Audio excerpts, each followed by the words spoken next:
Scientists. Let's give it up for Derek Topper and the voice of science. Thanks, Howie.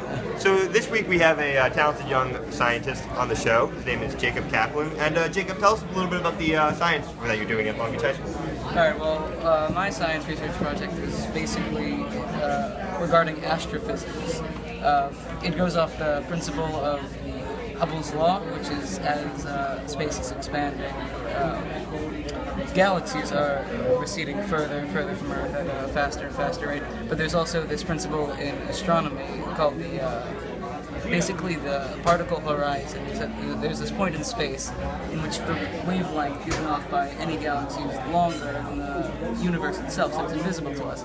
So I basically just took these two principles and used them to calculate when certain galaxies will leave the observable universe and become basically invisible to us. That's what the project focused on.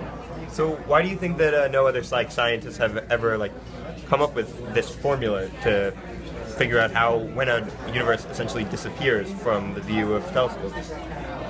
I actually got the idea from a book by Lawrence Krauss. I wanted to do something in astronomy, and I also wanted to use computer programming.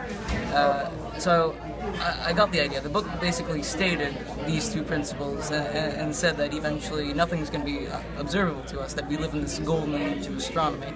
But it didn't really give any specific dates as to when galaxies will disappear, because it was generally assumed that it would take trillions, quadrillions of years, but my research has found out that it could be as low as billions of years.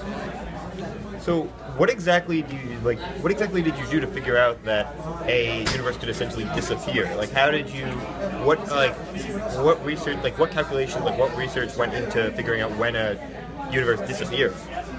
Well, the whole project is based off what's called Hubble's law, which was devised in the 1930s by Edwin Hubble, who was a despicable human being but a good astronomer.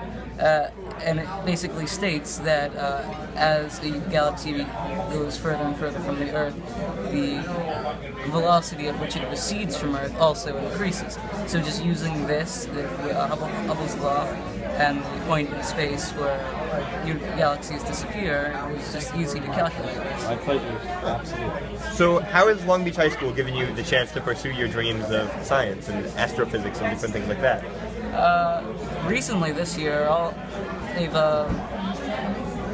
they've recently installed some software onto the computers that's helpful to the research, but just general support and helping us out in the lab, really. All right, well, thank you for appearing on the show today, and back to Howie.